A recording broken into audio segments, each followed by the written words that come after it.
Hey everyone, welcome. And as we are here waiting for everybody to pop in when they get the alert, I just want to say hello to those who have been behind the scenes. I saw you all pop in, Vivian and Jill and Celeste and Alexis and Pamela and Craig. Hello, welcome. And so when you pop in, just say hi. And today is, like it's posted, a special event. I'm not usually on live on a Tuesday. And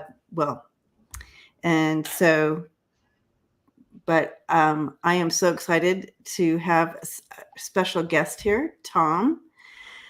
And we're going to get into his story and also get to ask some questions of someone who is an expert. Tom, I knew you were going to roll your eyes on that. Well, I don't know about that. But you know more than us. And so we are so excited to sit down and have this chat with you and kind of what you've experienced and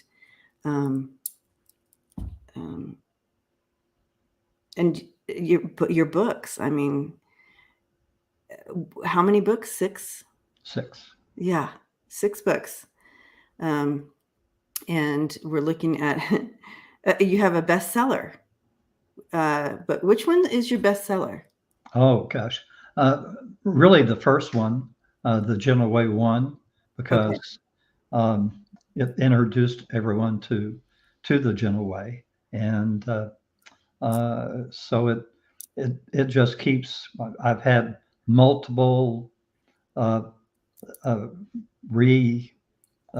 printings of that book over the years. So it keeps on trucking. And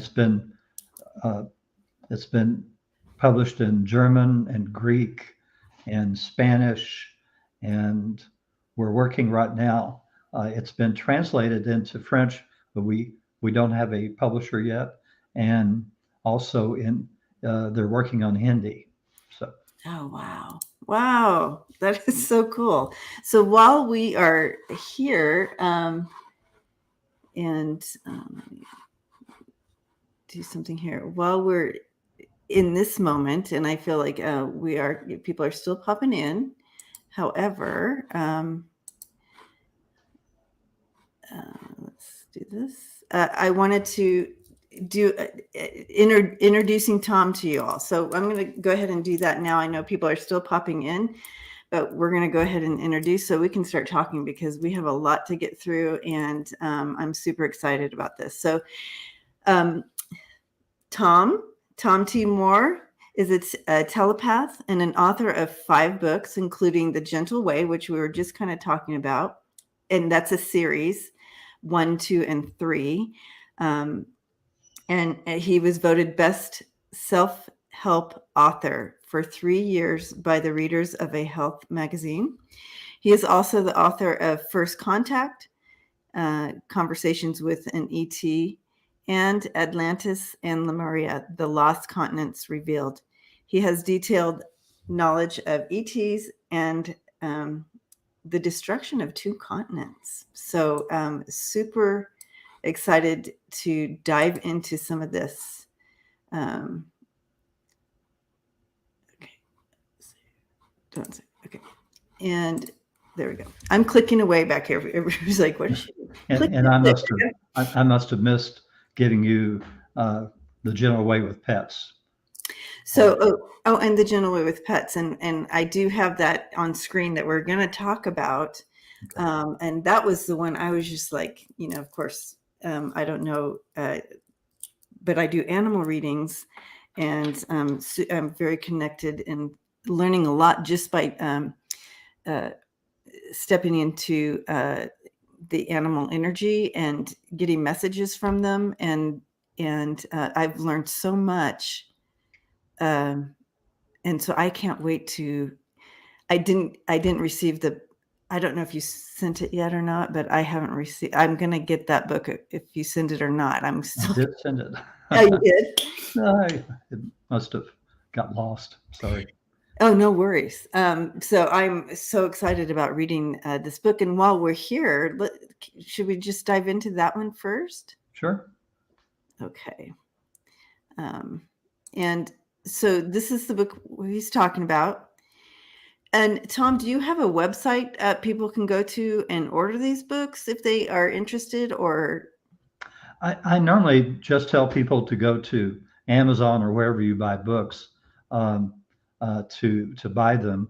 I do have a website, and the website is www.thegentlewaybook.com, and that's on the very open first page. You can sign up for my free weekly newsletter. That's my gift back to the world, and that's why I've been able to ask 30,000 questions in a meditative state, because I could never have thought of all the questions people send to me from all over the world. I'm told in my meditations that I'm the only person in the world that takes questions from readers from everywhere. wow. And so that's Book. www.thegentlewaybook.com. There's a story on that, but which we could get to if you wish. Um, so there's the link there. And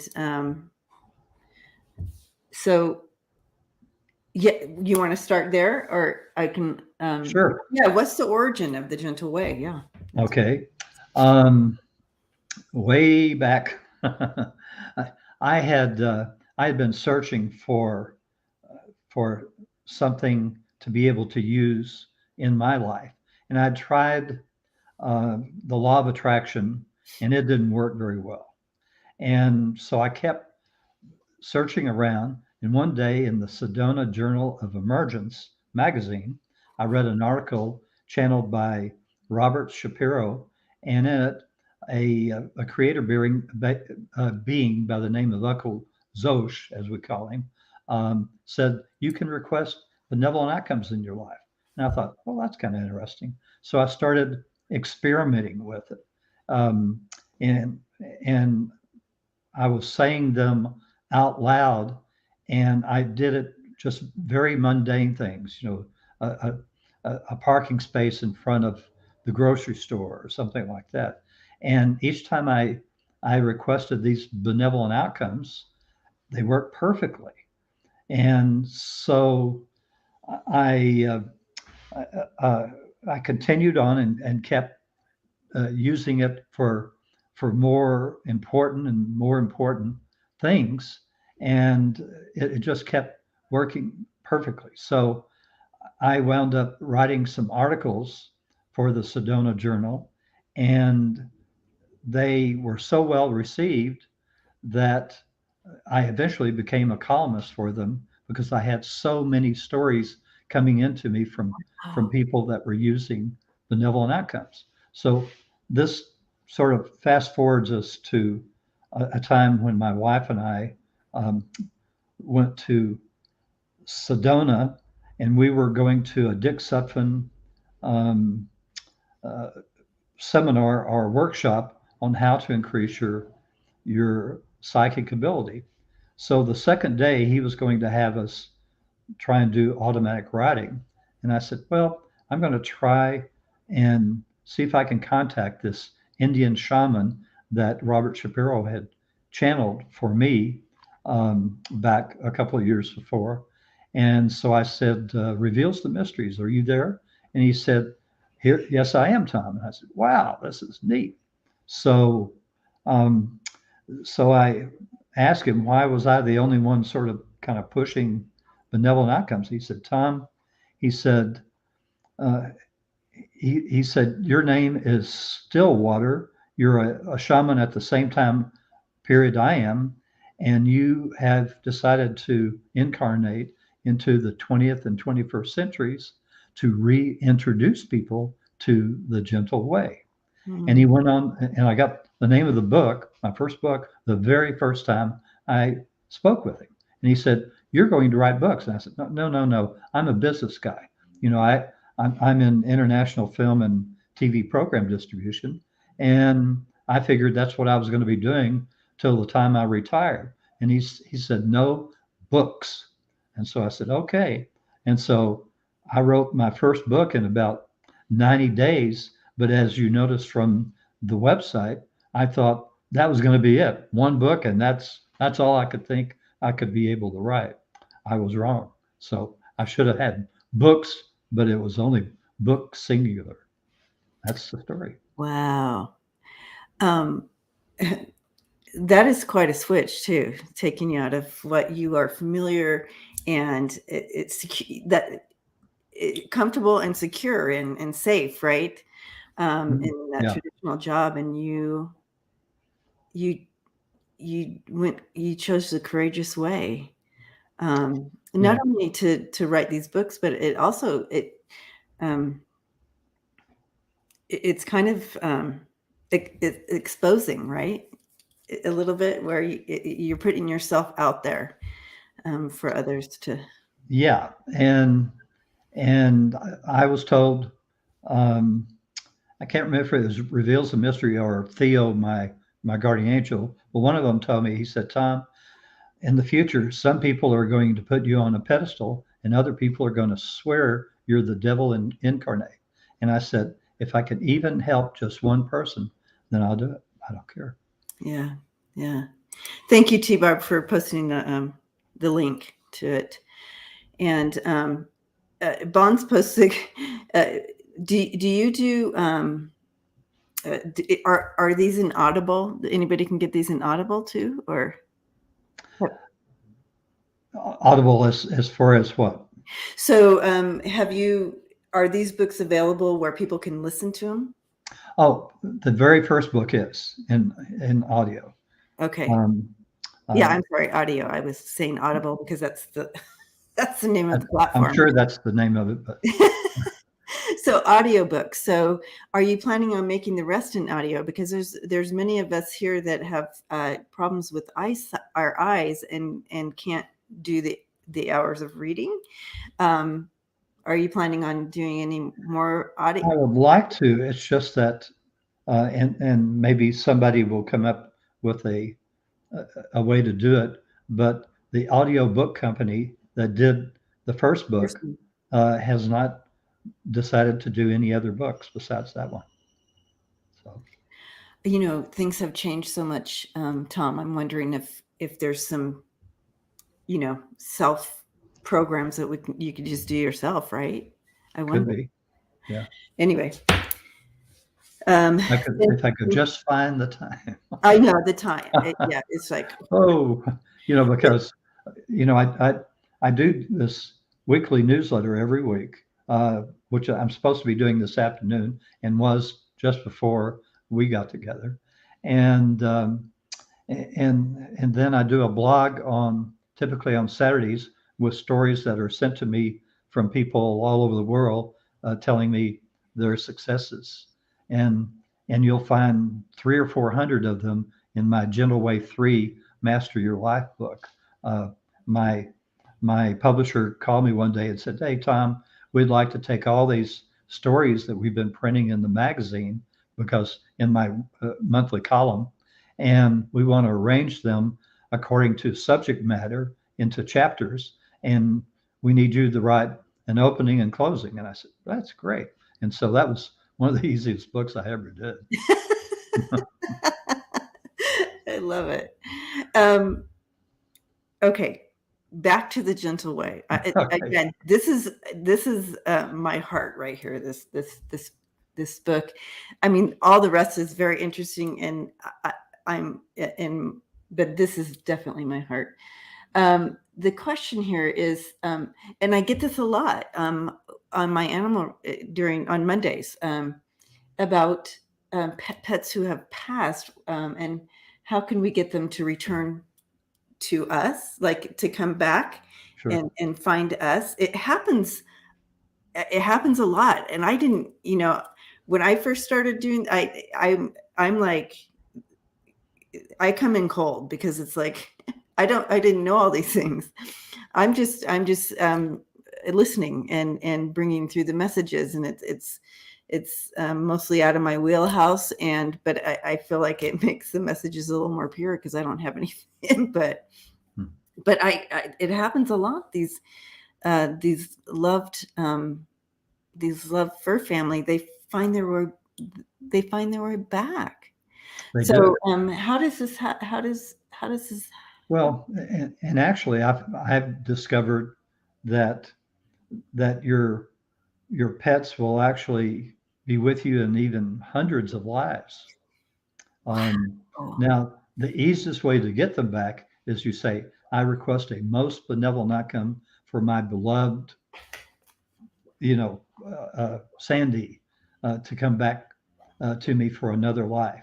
And Theo says, when we get that request, he said this humorously. He says, we take it to a higher authority and it's a done deal. They'll come back. The only time they don't is if you treated them badly.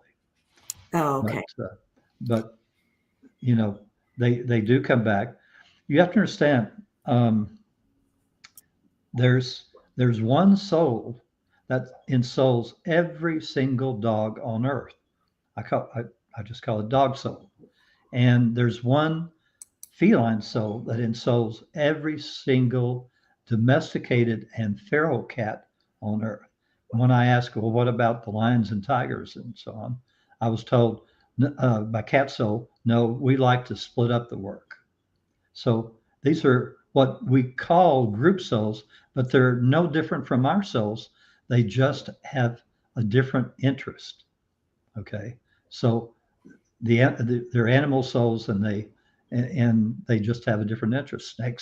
Snake soul, even cockroach soul. I've talked to. That was my next question. Yeah, the bugs. Every single living thing in this universe, the whole universe, is ensouled, and that includes planets, moons, suns, even asteroids. Gaia, the soul of the Earth, spent millions of years ensouling an asteroid, going from, and this is at the very early stages of creation. And by the way, our universe was created 25 billion years ago, but so far, astronomers and scientists have only figured out it's 13.5.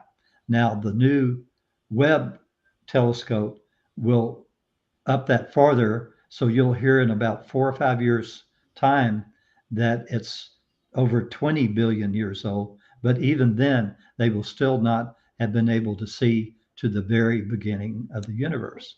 And so the galaxies and all were much closer together. And it's my understanding from talking to Gaia that as she ensouled the asteroid, she went from galaxy to galaxy, asking Creator tons of questions. And as Creator has told me personally, he said, Tom, be sure to tell your readers that I can have trillions of communications going on all at the same time, many of them far beyond your understanding. So Wow. if somebody wants to speak to me, they can just ask, and I will speak to them. Back to bugs. Okay, back to bugs. This is an issue for a lot of us, right? Bugs are hard. I don't know. Whenever I have bugs around me, I get like I have a energy reaction to them, and it doesn't feel good. So how do we? Okay, so any Maybe you suggestions? were eaten live by bugs. You never can Oh, tell. eaten alive by bugs. All right. Well, that. So how do we deal with bugs in our house? So if let's say we have ants. Someone spoke to having ants, and So you can say, I request a most benevolent outcome for the ants to find another home outside my house. okay. Okay. Too funny. Or I request a most benevolent outcome for this fly to go out this door, and honestly, there are just times when you got to go pop, and you know, that's it. So, and it's a circle of life. Um, Creator put all these different beings on Earth so that we would be able to recognize them when we start traveling the stars around 3250, and so there are going to be many beings that we'll see. Eventually, we'll go to the planet that where Dog Soul originated, and Dog Soul had the highest vibrational level of any dog soul on the planet, and Creator came calling and asking if Dog Soul would like uh, to populate Earth. And Dog Soul was thrilled, as I've heard every single other group soul say they were just thrilled that Creator asked them to do something. They, they, Oh, they, they tell me that you can say no to Creator, but no one ever does. And so all of these beings are part of the cycle of life on Earth. And eventually, in 7,000 years, um, we're all going to be gone from the planet. The Earth experiment will be over, and it will become a tourist attraction for everybody in this universe, not only this universe, but other universes, because we have been the very first people to ever be able to live in the four negative energies where all the rest of our universe and all the trillions of other universes all exist in the 10 positive energies. So that's why we're here. We're figuring out how to live in the four negative energies. wow. I'm taking notes. I'm taking notes. I'm sure this is all in your books, Yeah. right? Okay. Um, which I can't wait to get my hands on. Um, so, so we don't have to feel guilty if we squish a spider then? No, and certainly I do, because I tell you I've got bites on me right now from little spiders Yeah. that somehow get into my clothes and all. So they're they're gone if I see them. So Okay. I hope they leave on their own. I've tried. I do my best to encourage them to go somewhere else. I feel like I'm like a magnet to all types of creatures. If I'm sitting outside, let's say I'm on a beach, Hmm. I'll be the one that all the bees are attacking. No one else is having any problems with any type of bee or anything like that. If I'm outside, I'll be the one where all the mosquitoes are at, or where all the wasps try to find it. It'll be me. No one else is being bothered. So I feel like a magnet. Is there something to that?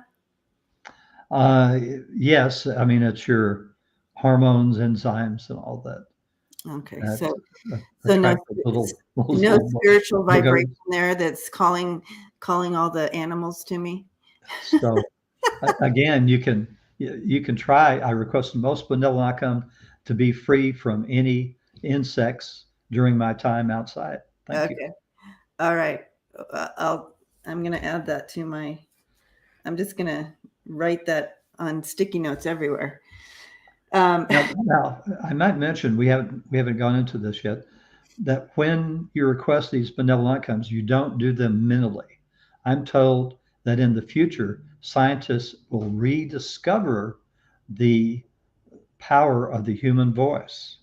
Okay, and oh, so that's why you say them out loud, if at all possible. If you're unable to speak for a physical reason, you can write them down, but try to say these out loud. okay. As an example, people keep wondering, well, how were the pyramids built? They were built because the ETs taught these people a sound, so there would be, like, let's just say, three groups of people.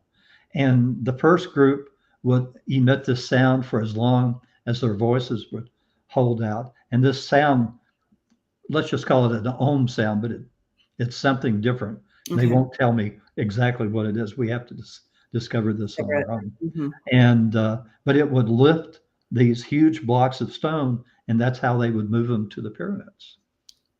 And so they would do this, then the second group would take over. And this was men, women, and children.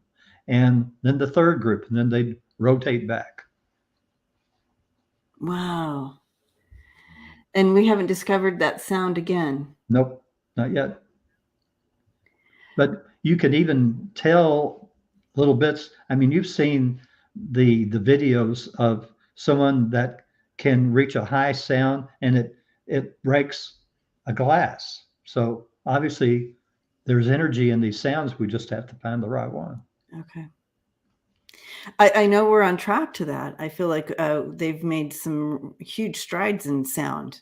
Mm-hmm. Sound, literally healing the body with sound. Medical doctors even finding this out. So this is great. Of course, So the Atlanteans had sound too. Oh, They did. And lights. sounds and lights. Okay. Well, we're going to get into that in a second, but before we leave the pet book, when you talk about timelines, what are timelines? What are you talking about there with the timelines? Okay. I was told, and you've seen this in movies. People have scratched the surface on this in movies and TV series. There are 12 timelines. There are 12 yous for each one of the lives you live on Earth. Each one of us lives an average of 600 to 800 lives on Earth. Each one of those lives has 12 parallel lives at different frequencies. So the higher frequencies have easier lives than the lower frequencies. We're on timeline 6, the middle frequency. So we're sort of influenced by the upper timelines, but also by the lower timelines. So as an example, on the upper timelines, the Vietnam War never happened. They settled their differences without conflict. On the rest of us, we had to go through a Vietnam War. Right. And you would regard that as like in the middle. We're not here, we're not here. No, we're in the middle. Okay. 6. And so just to give you another example, on timelines 1 and 2, I died from congestive heart failure. On timelines 3 and 4, instead of selling our tour business, I stayed in the tour business and am still, if I haven't retired already. I know I've written a couple of books on travel and things like that, but I never got into the international film distribution business. Then on timelines 5, 6, 7, and 8, I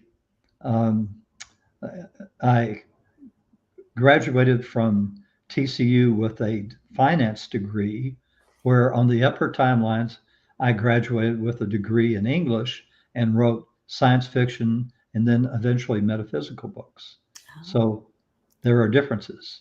And my wife, who I've been married for many, many, many years,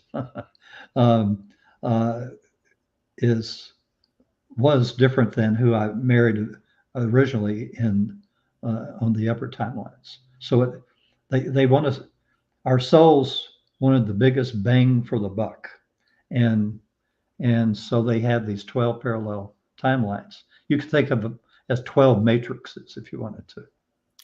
And so what does that look like for us on the first timeline then? If this life has been really hard, they're really hard.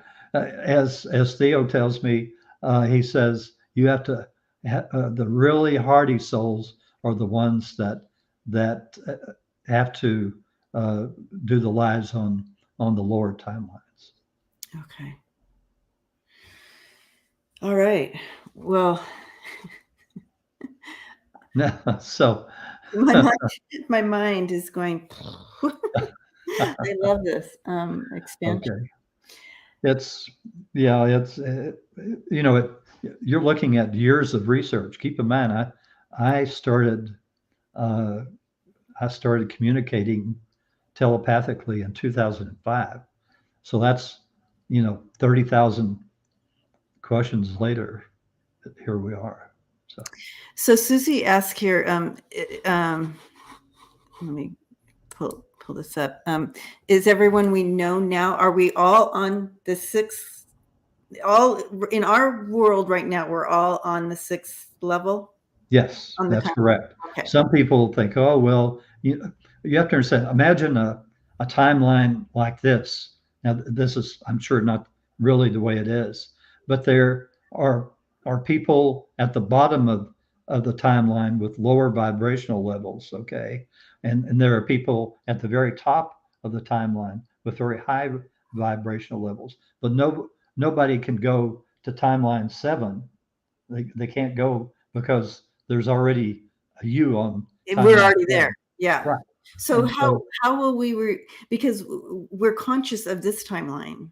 Will we ever be conscious on another time? I mean, I always question, like, but I'm conscious of this life, and how is it that we're not conscious of our timeline 7 instead of conscious of our timeline well, 6? well, you are in your dreams, okay? Because in the quantum state, as they call it, um, in your dream state, you actually mix uh, timelines, and of course, even you go across the universe. We're known as the great problem solvers of the universe because we solve more problems in a day than a lot of societies solve in a year or two.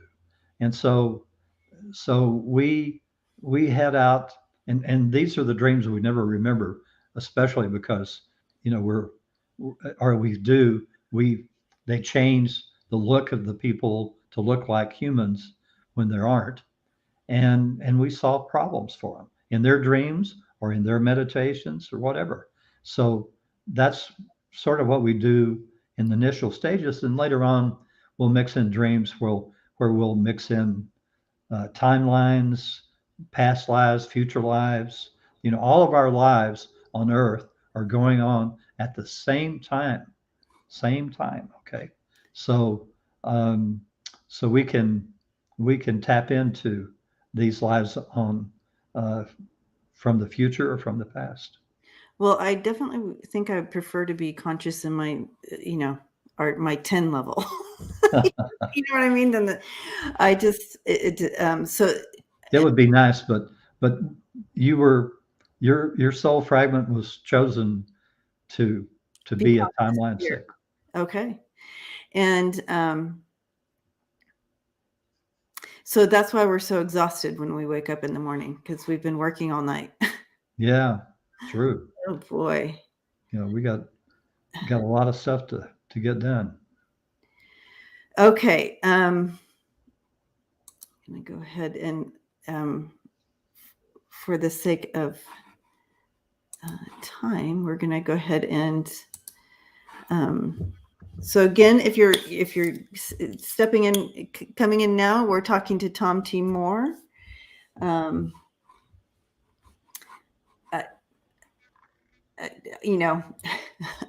hate to just put him in a box, but an author of 6 books and much, much more. How's that? Okay, a whole bunch more. A I'm an whole old bunch soul. more. Okay, Whole bunch. uh, I'm supposedly I'm one of the 10 oldest souls alive right now. So you know, the old man of the mountain, or I Old, guess you the could call old, me. the But old man. I can just see it. The hermit. Yeah. All so right. Bringing light and enlightenment to us.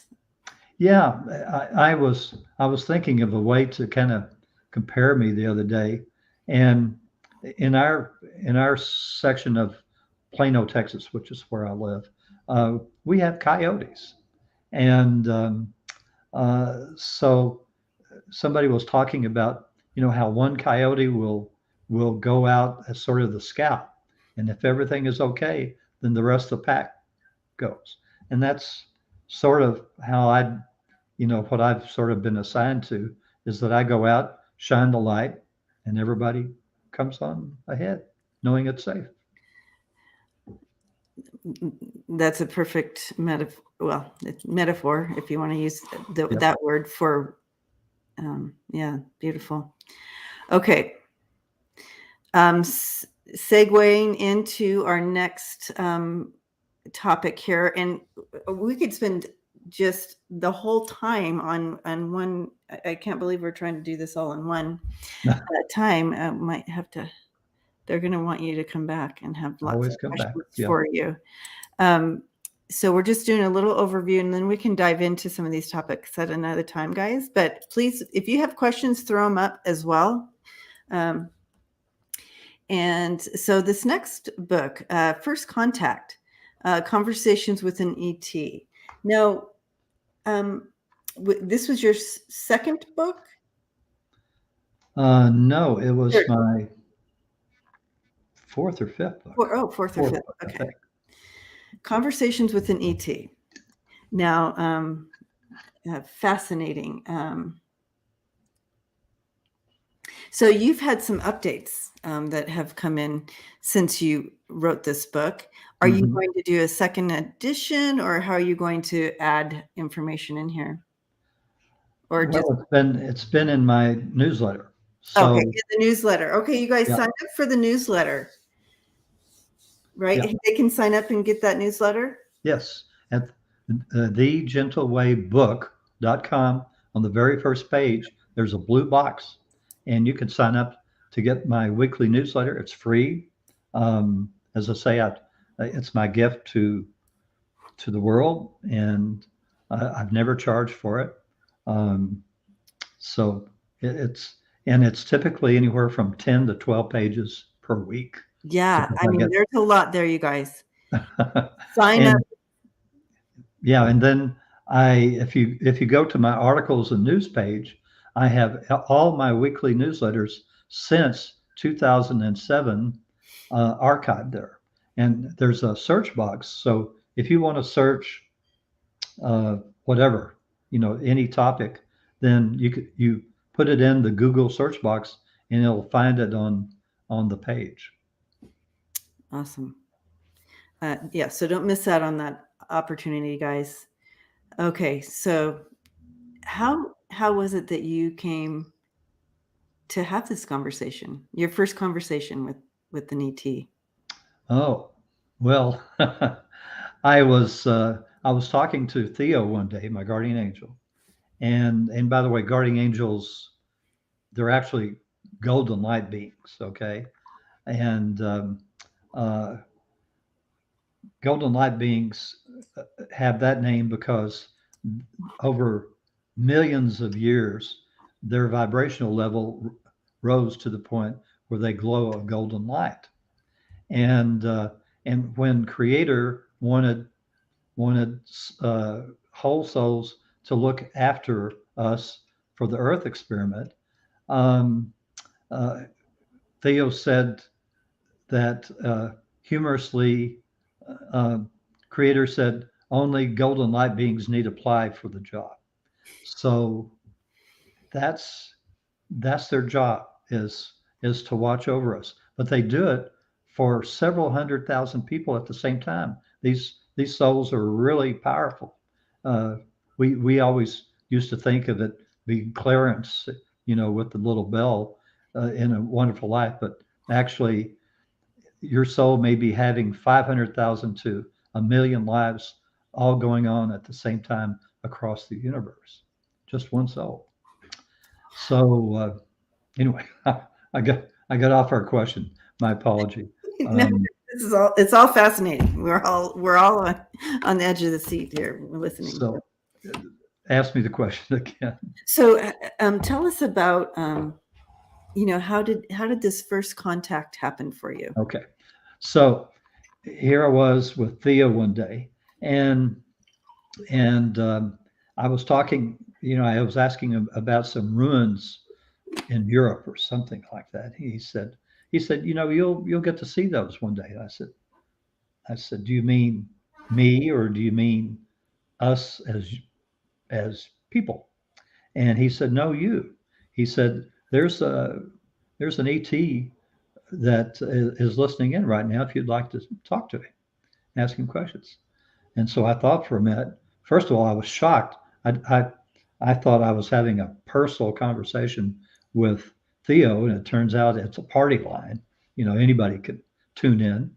And so I said, no, let me think about some questions. So a couple of weeks later, I had a whole list of questions and started asking them, and that's how my time uh, was spent. And I eventually was to learn his name. It took me a while. I'm terrible on names. I was trying Antu, and that didn't work. Finally, one day he said Antura. That almost yelled in my ear, and and so I said, "Oh, Antura, okay." And so that's how it kind of started. I started asking questions about where he was from, and on and on and on. So hundreds, if not thousands, of questions.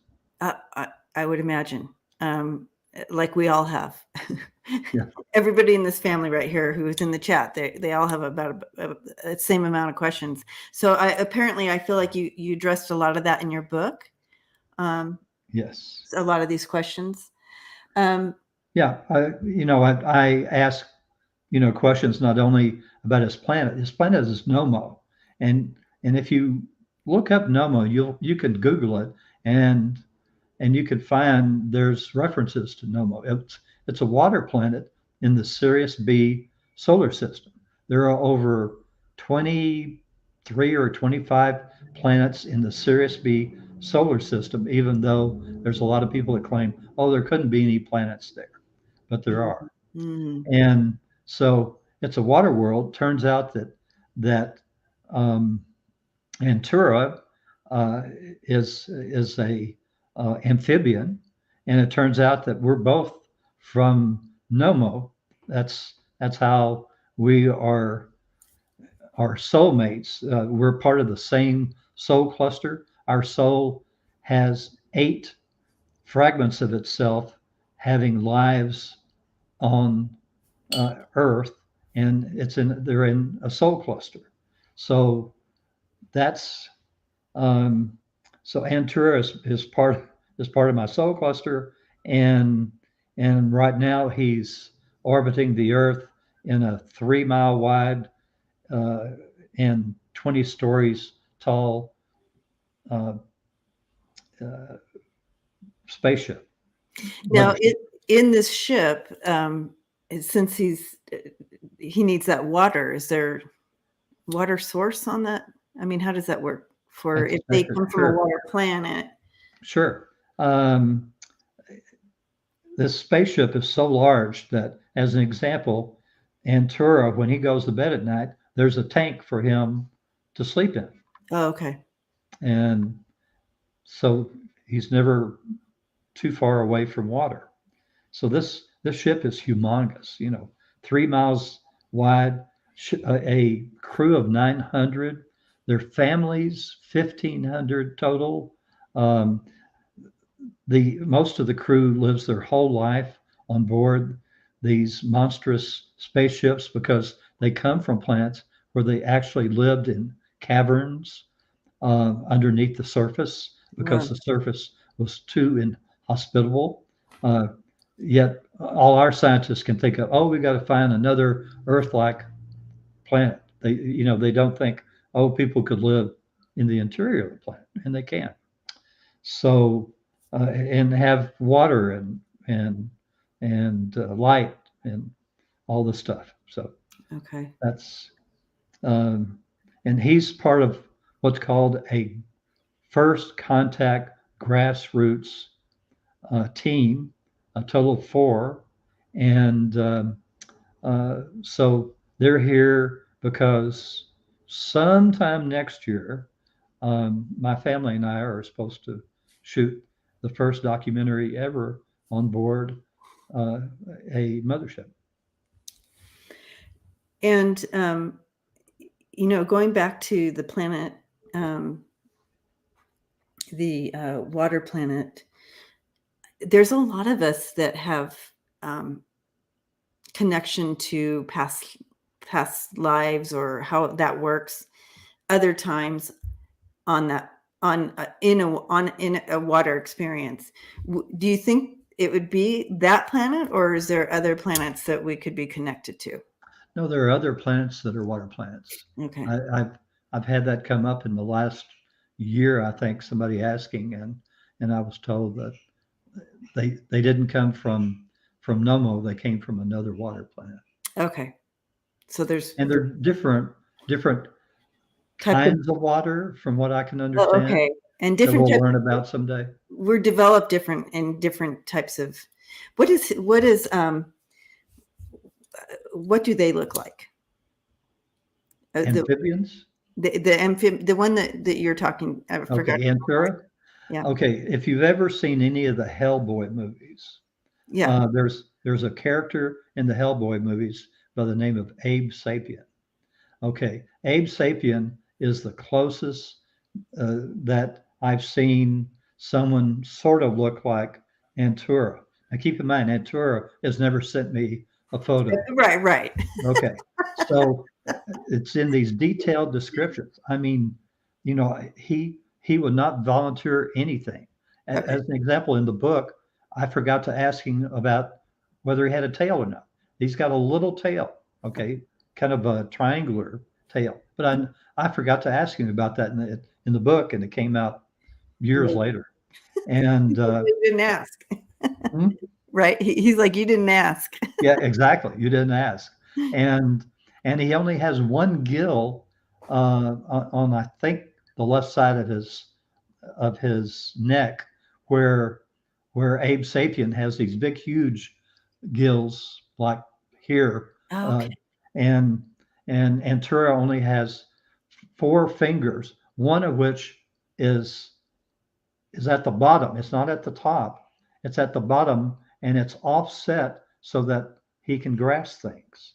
And probably it's much larger than my little finger. Okay. Okay. So everybody that thinks about, well, if there are 4 fingers, they normally think of people that would have like Yeah. it at the top. That's what we're used to. Yeah, but it's not.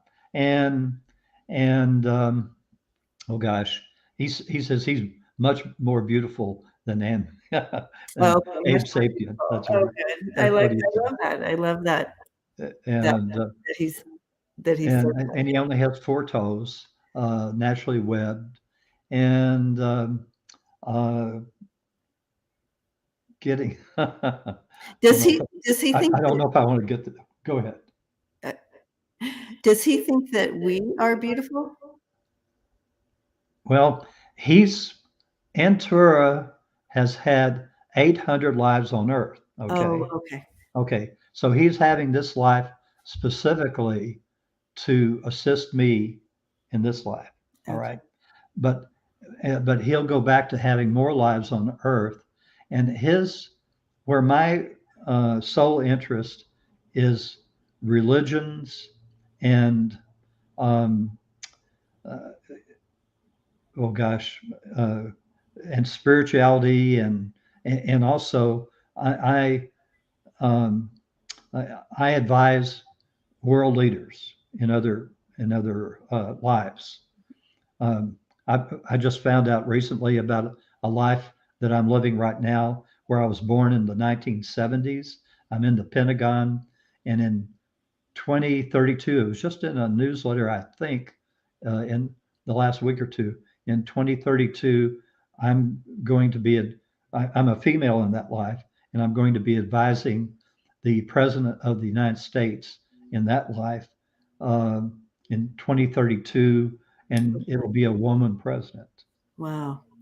So that's uh, that's one of my sole interests. His exploration. So, as an example, he was Sacagawea, who guided Lewis and Clark, Okay. and he was Marco Polo's uncle, who traveled the Silk Road before Marco Polo ever wrote about it. And his other sole interest is he likes to lay out from the very start towns and villages. He lays out the streets and all that stuff. So Wow, that's that what he is likes to do. very cool. Okay, so I have this up here. Bond says, I found a YouTube video on how to publish an Audible book. So you can do your own. Okay. So there is possibilities out there. And we want to do that for you. We want to get those books on audio for Bonds because she can't read. Her eyes are going bad. Mine too, Bonds. All right. So fascinating. Now there was a question that came up. Okay. Do you see as part of that first contact book, I was just about to close off the book in 2013, and at the last minute, Antura said he had been hinting at it. He thought I'd be smart enough to figure it out, but I kept saying, "Well, you mean I'm going to be able to take a ride in your spaceship?" "Oh yeah, Tom. Yeah. Well, will I be able to take some photos?" "Oh yeah, Tom. Yeah, you will." So I just didn't get the idea that I would do anything more than that. And so finally he said, "Tom," he said, "your family, you and your family are going to come to our spaceship and you're going to shoot the first documentary ever on board a mothership." Wow. And so that's, and he, at that time, he kind of lied to me. He said, "Oh, it's going to be in 2 or 3 years," or whatever it was. And and I got so mad at him that one time I stopped talking to him for 6 months. You're like, so And is time the same for him than us? well, no, because universal time well, I should say Earth time is 10 times faster than universal time. So, as an example, in this newsletter I'm going to be putting out in the next couple of days, I've got, uh, I was asking him about that, and I was saying, uh, because now it looks like this may happen in 2023. I'm not going to hold my breath, but that's what he's kind of telling me. And I said, for you in 2013, I said, that's 10 years for me, but that's only 1 year for you, isn't it? And he said, yes, that's correct. And he said, we needed to get the word out so more people would accept the fact that there are actually extraterrestrials, where a lot of people did not believe it. Now suddenly, all the news organizations and everything are saying, "Oh yeah, there's really UFOs and things." But up until this time period, if you said you saw a UFO, you'd be made fun of. Oh yeah. Oh, absolutely. And still in some circles, Yes. you would be. Bond says there is no time. There are only clocks. Yep.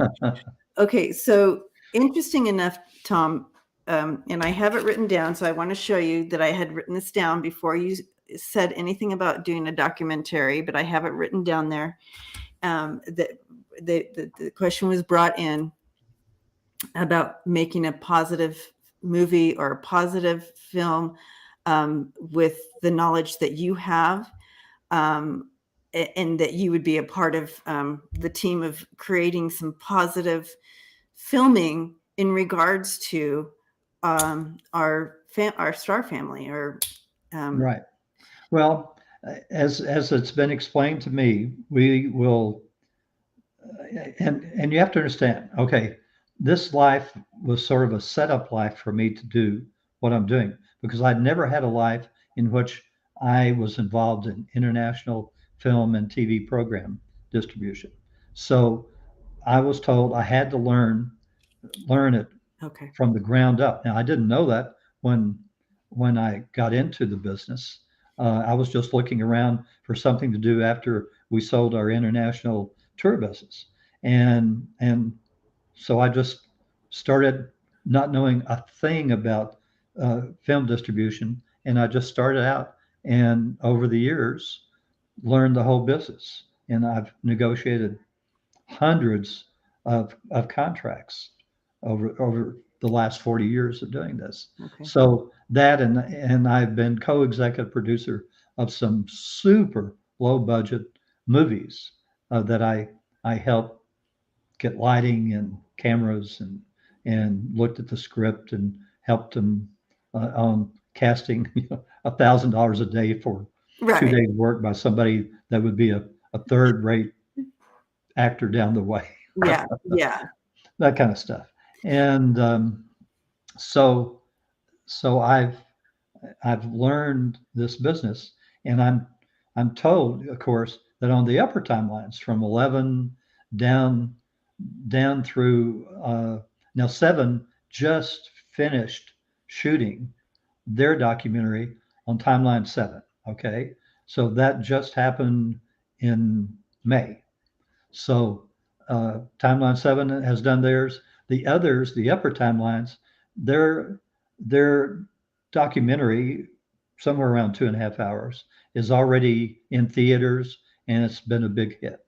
People have gone back and have seen it 2 and 3 times. So I would think, since we're talking about the timelines, and I would think that once you get to timeline 7, that on that timeline in the 1950s, when it was first coming, it wouldn't, or whatever, it wouldn't have been hidden in the first place. Do you know what I mean? It would already, we would have already been integrated by timeline 7. So not yet. So we're not on timeline 7. We're not integrated with our star family at this point. No, because they're just a frequency above ours. Okay, so and I've even asked, well, what about? Oh, that's right. We're at 6. You're right. So Yeah. how about 10? Are we integrated in the 50s? And you know what I mean? Well, okay, I'm told that finally in the very upper timelines, which keep in mind are typically at least 2 to 5 years ahead of us. It takes time. All these inventions and everything that people are making start on timelines like 11. Timeline 12 is non-physical, so I don't count. Oh, okay. Count that. Our souls do, because they say that timeline is considered the perfect life. Yeah, because it's non-physical, and all the other lives were compared against that timeline. Oh, okay. Mm-hmm. Okay, so but on the physical timelines, 11, 10, maybe 9, there is disclosure, and there are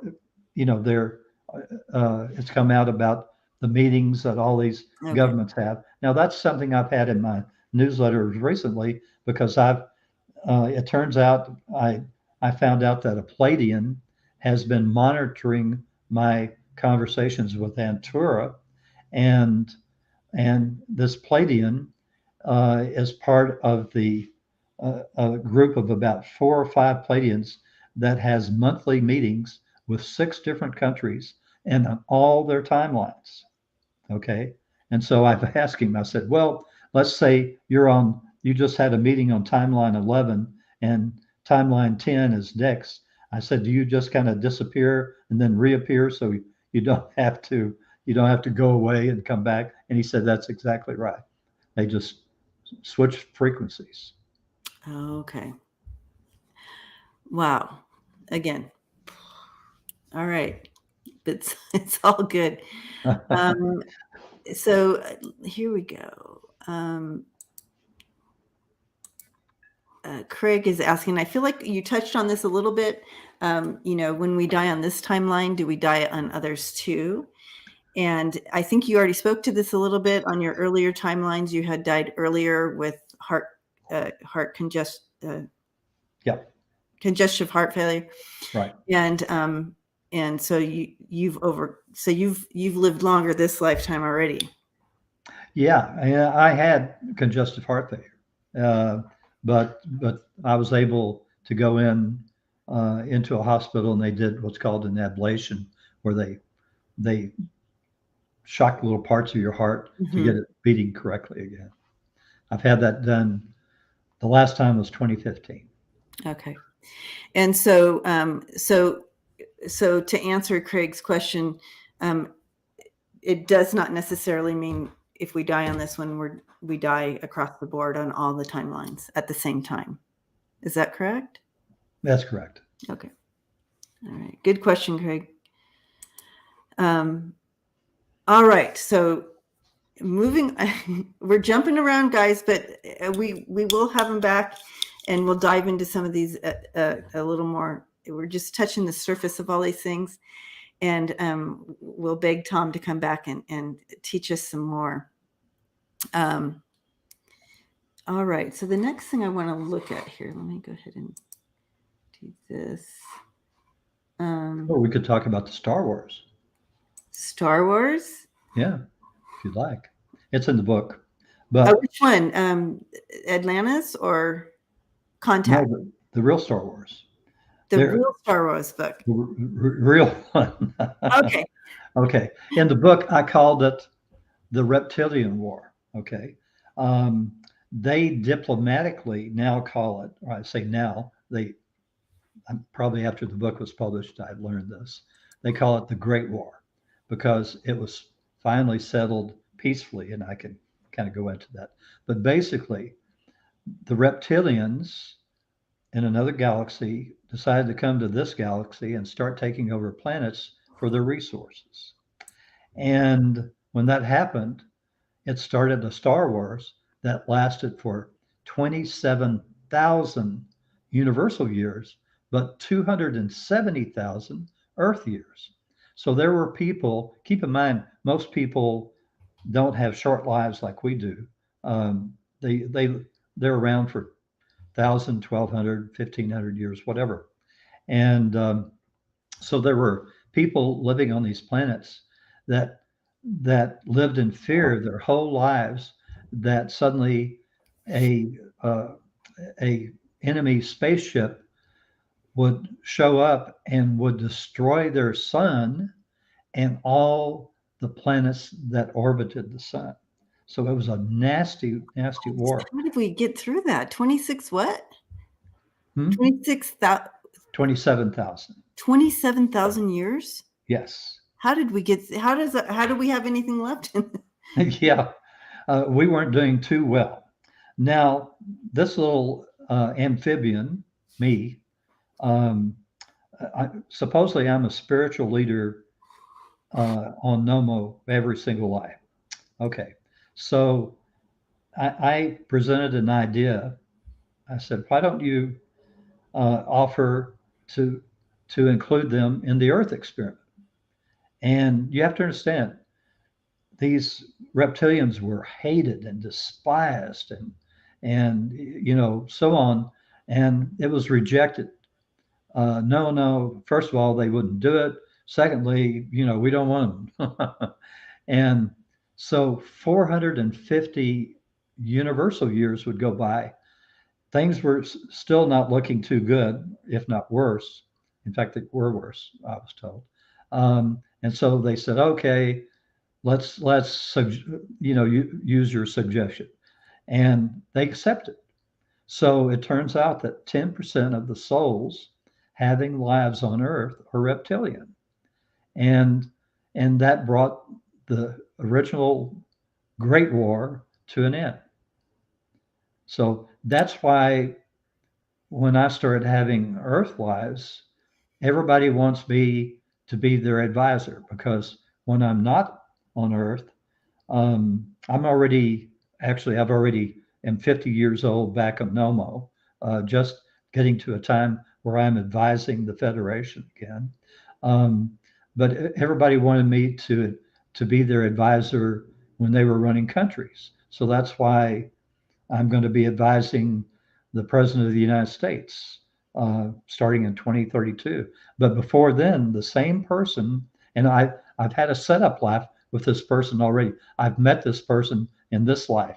It was my yoga teacher. Oh, how funny. And he's not here now.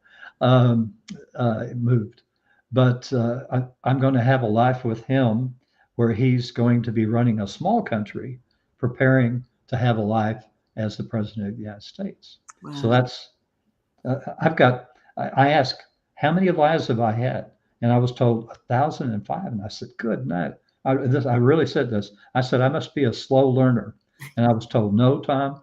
He said, you keep coming back to push people along. And that was the answer then. And so I'm told I'm still going to have 300 more lives, a number of which will be advising world leaders. Wow. So that's what I've been told. And did you say people can, if someone told me that, I'd be like, I'm too tired. I'm tired. you'd say what? I'm tired. Yeah, no. I'm tired.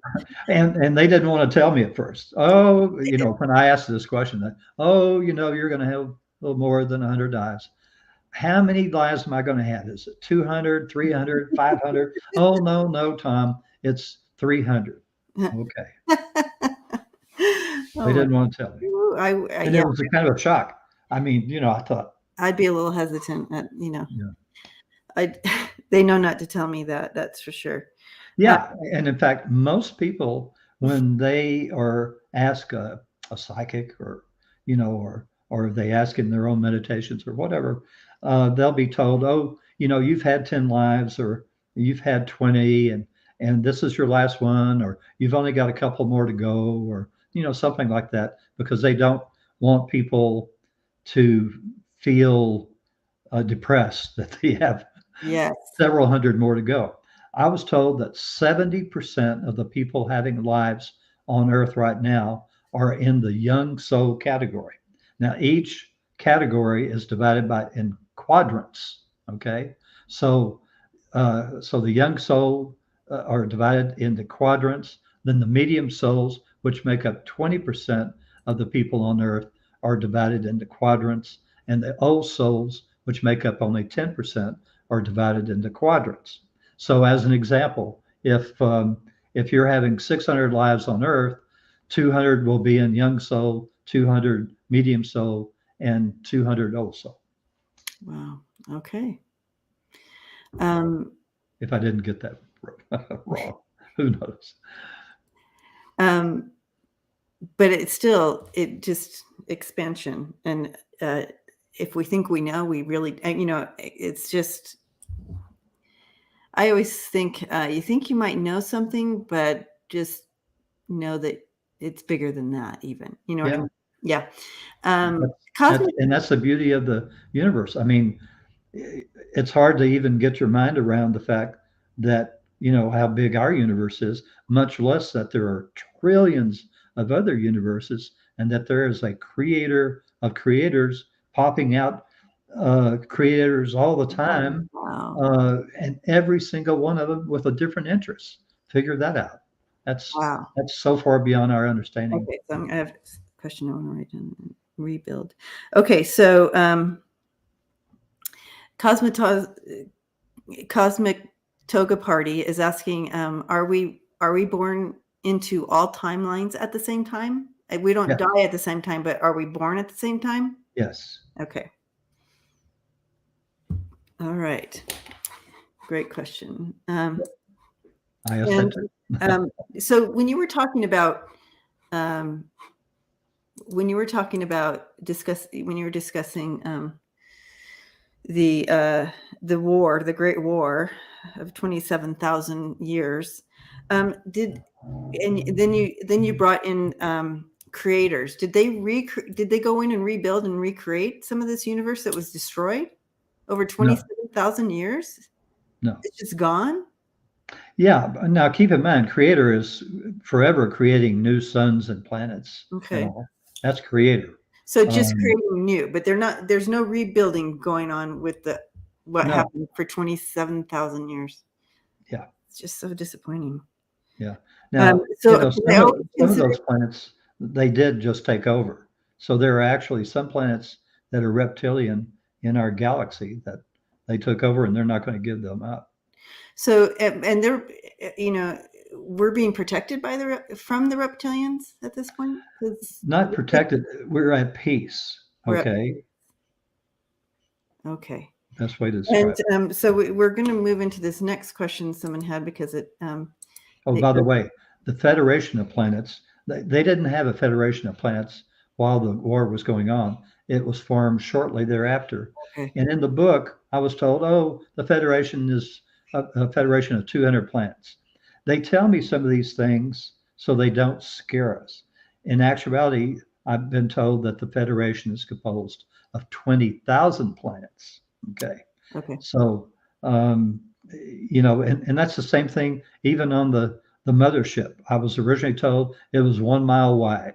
Now later after the book, after people got used to that idea and weren't so scared of it, I was told it's 3 miles wide, 20 stories tall with 11 decks.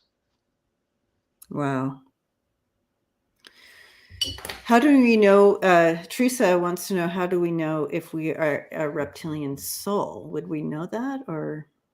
No, although a friend of mine that just passed away a couple of months ago or so, I was told what was a reptilian soul, and I was told that he was kind of brought into my life for me to see how they were coming along. Okay. And but he liked snakes. He really loved snakes. Okay, so they're more attracted to possibly living in the desert and Yeah, or lizards or and lizards and snakes and stuff like yeah, that. yeah. Wow. Yeah. Some of those reptilians, I was told, were as tall as 14 feet. Can you imagine seeing that guy in a dark alley? No. Nope. And so I always, from my very small, limited understanding, that our star family are more enlightened or more aware than we are, or more connected into spirit, or that understanding of They're not veiled. I mean, they're not veiled. They're not veiled exactly. from. They're not veiled. We're Only the only ones veiled. exactly because Okay. we're the only ones working with this 4 negative energies. And just the other day, I had somebody ask, um, could this same experiment be done in the 10 positive energies? And I was told no, that it's impossible because of the makeup of the 10 positive energies. Now you have to understand, we're not going to figure out what these 4 negatives and 10 positives are for many, many years because the scientists are not even looking for them. They don't even know they might possibly exist. So this is going to be quite a long time in coming. Okay. Now, so my question real quick, and there's several questions coming in here as well. But they're not veiled, yet they still had a war for 27,000 years. How does that play out? Well, and one is not the other. You can have a war for 27,000 years. They're not veiled. They know it was going on. When they would die and come back, they would have the memory of the past life, or maybe their planet blew up. So immediately they would have this fear. I guess I just thought when you're not veiled, you wouldn't choose war. Like war. There's no such. There should not be anything such as war. It's not part of our higher selves. It's just not. Well, maybe the higher selves, but I was told that the reptilians are wired that way. They're just wired to take over planets and everything. And the hope is by having 10% of the souls on Earth go through the Earth experiment, that they will go back to their planets and that will start changing them. Okay. They'll be taking bits of negativity back to all these planets, and their vibrational levels will raise, and they will not want to war anymore. Okay. Let us hope. Because a lot of us here who are, awakening and, we're going through some kind of, shift in moving out of the eras of war. So like when you talk about timelines, I would assume that when you get to timeline 8, there are no war. We don't do war. We do different types of if there's disagreements on how things go, there's different ways to work it out other than killing each other. Well, you'd think, but How, I ask, even on the upper timelines, there was World War II. There just probably were not as many people that died. I'm just we're wanting to come to a place where there is no war. That's what we want. Yes. Can you tell them that? This is what they want. Can it's they coming. I happen? was told by the end of this century, end of this century, there will be virtually no more conflicts. That this war in Ukraine is the last war that will ever be in Europe. Okay. Well, we like that then. Spirit Watcher Suzanne wants to know if I'll star that question. We'll come back to that one, Suzanne. Okay. So what does he think about Doris? What do you think? Chris is asking, what do you think about Dolores Cannon's revelations with ETs? Honestly, I don't read her. Oh, okay.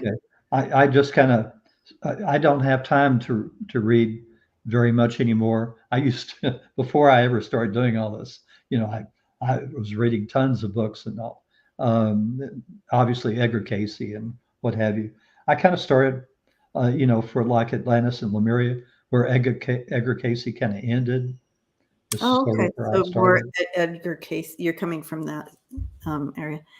Well, I had to start somewhere, and also people were sending in these questions, and a lot of them said, "Well, Edgar Cayce said this or wrote this." Blah blah blah. So that's all these 30,000 questions. Maybe 3,000 of them might have been mine. I don't know, just as a wild guess. But so many come from people. I mean, I have people. There's a lady. I won't mention what country she's in, but she just sent me about 20 questions on all sorts of things. So, and I have another gentleman in another country, India, and he sends me bunches of questions. So I'm open to questions. Just make sure that I haven't asked them before. Right. And I'm sure you go through and go, I've already answered this, so you'll have to go back and read whatever. Now, this is even though it's kind of a edgy question, but it's a good question. So when we talk about reptilian soul, like Suzanne is asking, is Putin a reptilian soul? In general, if we're one of those people who are carrying a reptilian soul, it doesn't necessarily mean that we're coming from a negative energy, is it? Or more boring energy? Or what does that mean to us? If we realize, oh my gosh, my uncle's a reptilian. Again, you get back to the point of dog soul or cat soul. Okay. I mean, a reptilian soul just has a different interest than we do. So just different interest. Yeah. But you wouldn't necessarily, we don't necessarily go, oh gosh, Trump and Putin and all these people that are, No. We don't automatically go, oh, they're reptilian. No. Okay. Okay. All right. That's a good way to answer that. And Dorian would like you to explain the 4 negative energies again, please. And I can't completely because I've had several of my readers say, well, would the negative energies be this, and this? Oh. No, and I was told, someday someone will get close to what the 4 negative energies are, but even then they will not be exactly correct. But I was told Gaia says, go ahead and have them try it. Oh, okay. Look forward to it.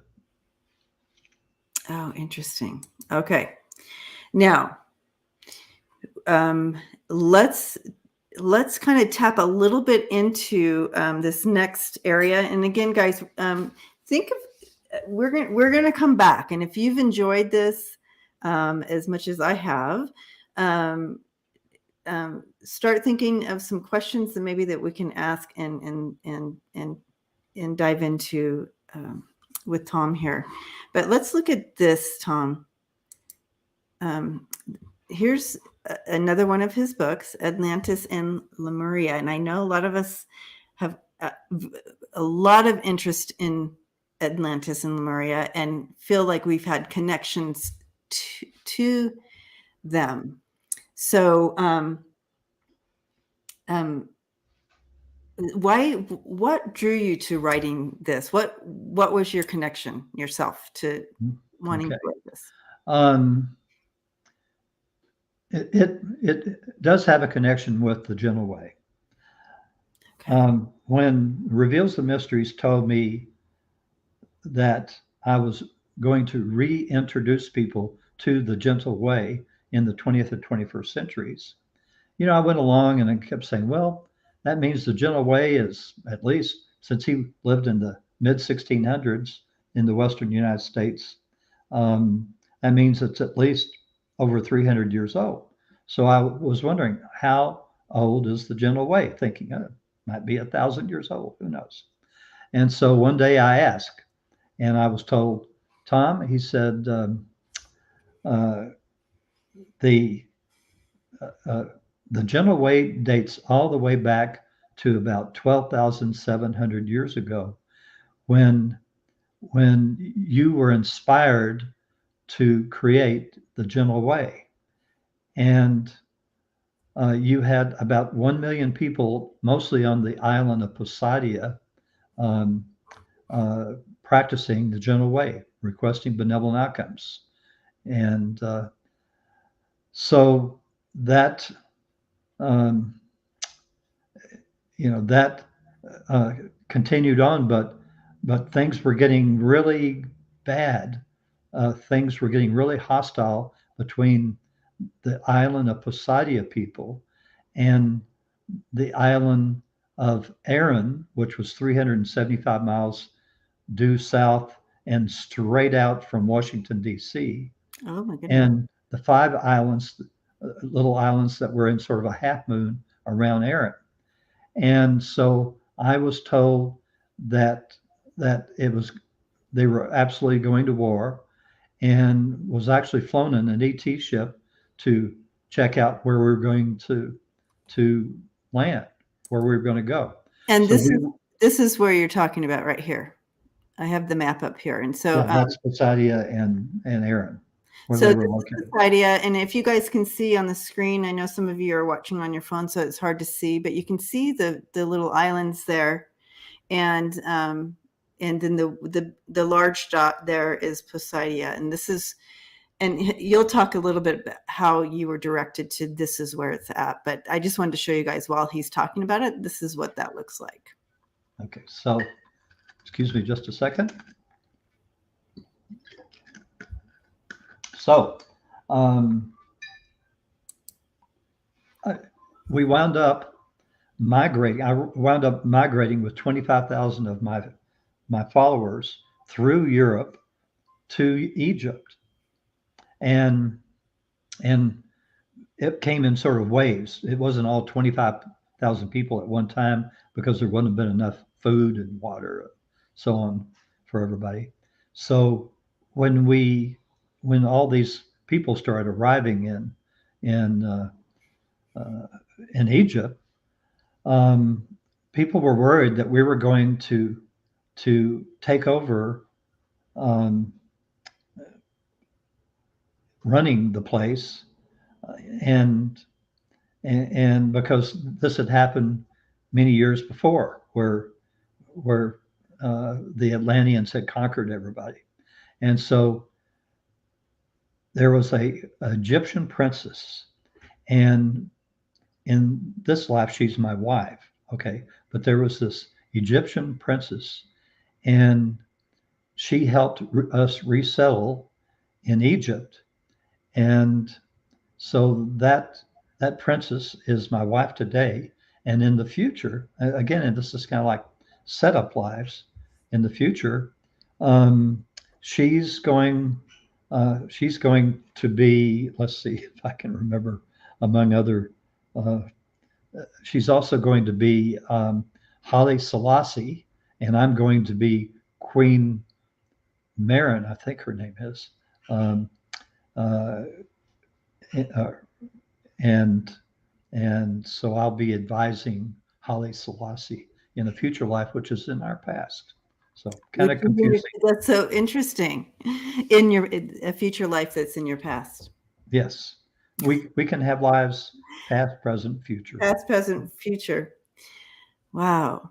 My next life on Earth actually will be in the 3400 era, and I will be a female space pilot, along with my wife from this life, and uh, so we're going to be female space pilots of one of the 17 Earth starships that will be in operation at that time. Wow.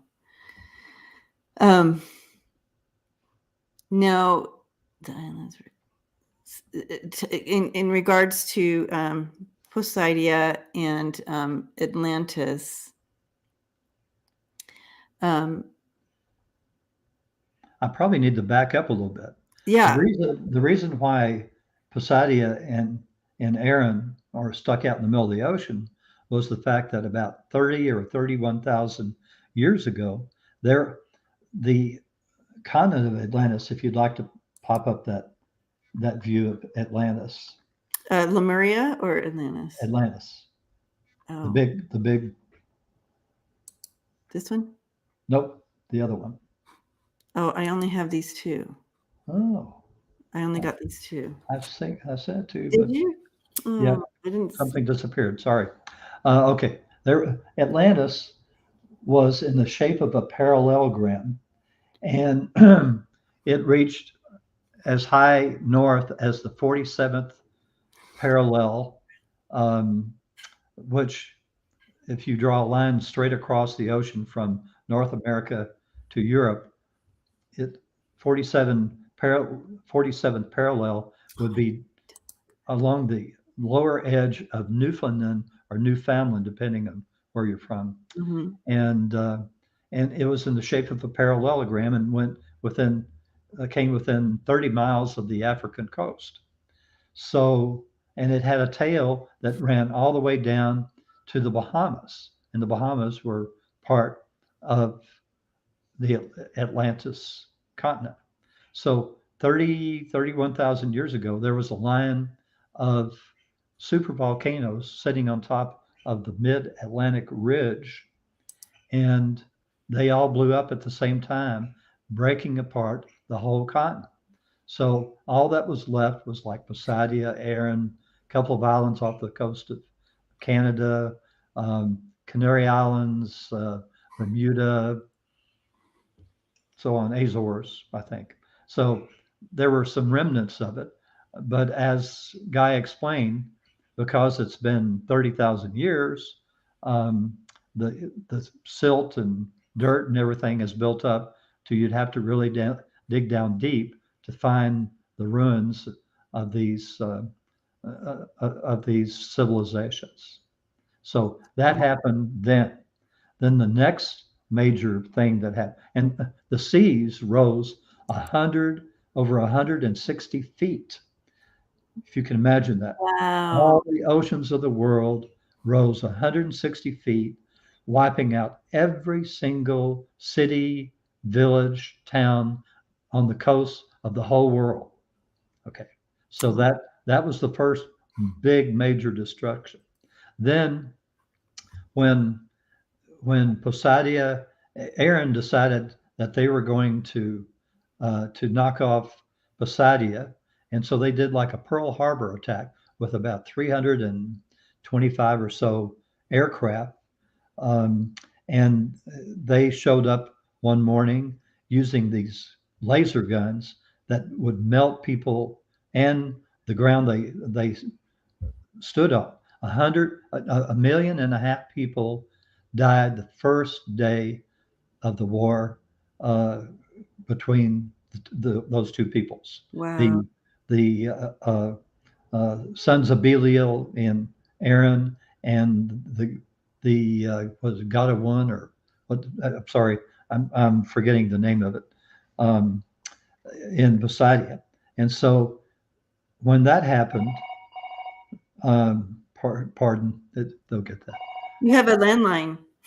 that. That is a landline, and I hope they're going to get it. So, um, but so it will. There they go.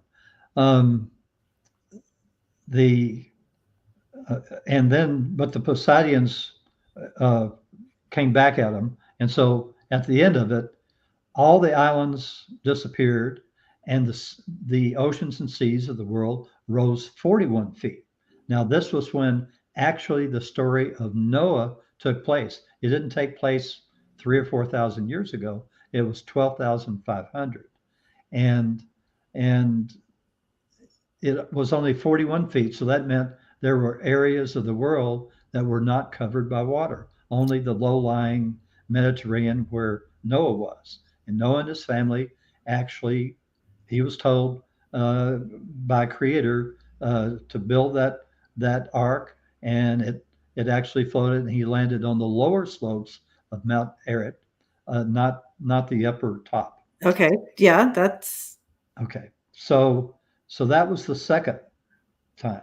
The third time was when Poseidon, which had been a very idyllic existence for thousands and thousands of years, both they and um, uh, and Atlantis were both settled by the ETs settled them with humans 60,000 years ago. So they lasted longer than the Atlanteans. But 7,500 years ago, they finally got into the war. There were like 7 countries, I think, 5 or 7 countries on that on Lemuria, on or Lemuria. Mu as it was called, and Here's Lemuria. and so one day I was asking, well, did I ever have any lives on Lemuria? And I was told, oh, Tom, you helped sink the continent. So I was a Oh, religious leader, and I was advising my leaders, oh, I'm sure that they don't have these hydrogen type bombs that we have, whatever they were called. yeah, yeah. And so we dropped uh, one on each of 2 countries. Well, it turned out they did, and so by the time it was over, it destroyed the whole continent, and the seas rose 172 feet, again wiping out every single town and city and all the continents of the world. Wow. And The Great Flood. well, that was the big flood. The Yeah. the Great Flood, Big people thought it was the Atlantean flood of the 41 feet. Oh, okay. And so that's why we don't have any records, because millions of records were destroyed when all these cities and towns flooded away. So much information, you guys, right? Okay. Um, Anyway, yeah, no, I see a lot of people who are taking notes, and they're going to rewatch to get some questions down. But this has blown my mind. So and opened up some questions that I had as well. And so I'm hoping, Tom, that to have you back, and so we can dive into like one of these subjects and take it to the end of itself. okay. Because I feel like even just talking about what we first started out with, with the gentle way, there's so much more that we can talk about that. Yeah, we did even get into benevolent Exactly. So there's so many. benevolent outcomes. I mean, benevolent prayers, which you do for other people. And so I want to do that, and of course we want to know more about Atlantis and Lemuria and what happened, and our connections to it. So many of us have connections to that and memories of that on past life memories and so forth that we have questions or comments about. And then, of course, the first contact and all those. So we want to deep dive in these areas. So hoping to, Tom, I'm going to ask you in front of everybody. Are you wanting, can you come back and talk to us again? Sure. Awesome.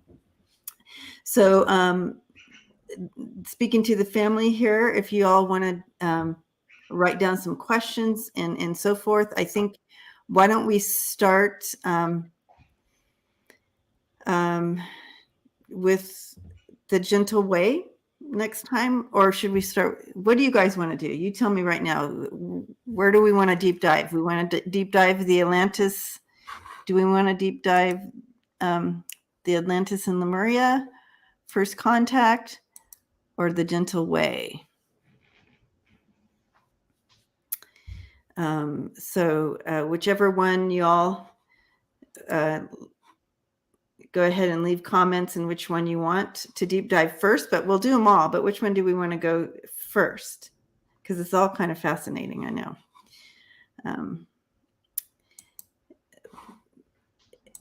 But in the meantime, connect with Tom on his website, sign up for his newsletters, keep the gentle way. Okay, so thegentlewaybook.com, because I was the reluctant author, and that's why the website only says book and didn't say books, because I didn't think I'd ever write more than one. So okay, so we're getting a lot of different answers here. So everybody's, but I feel like the first few that came in said gentle way, and then the next in line would be contact. So first contact. So and then but we're gonna do them all. So but we'll keep you posted. And Bond says she already signed up for the website on the website, so that's great. Welcome aboard. Is that what you say when you enter a spaceship? Welcome aboard. Yeah. I'll find out. Yeah, you'll find out. I'm going to say, I've been told that I have actually been on that spaceship in a previous life, probably, as an amphibian. So I'm going to say, hello, ship. Hello. Welcome home, right? Yeah. All right. Well, thank you so much, Tom. Sure. And blessings to you, family. Thanks for hanging out. Wasn't this so amazing and interesting? So we'll see you all next time. And thanks for showing up to a special event on a Tuesday. And we'll see you all again soon. Love and light. Great. Thank you. Is there a way to say goodbye that you've learned with your... Is there any special Peace. No, peace? There you go. Peace. I love it. So have a most benevolent week, everyone. Ooh, yes. Have the most benevolent outcome of your week ahead. Love it.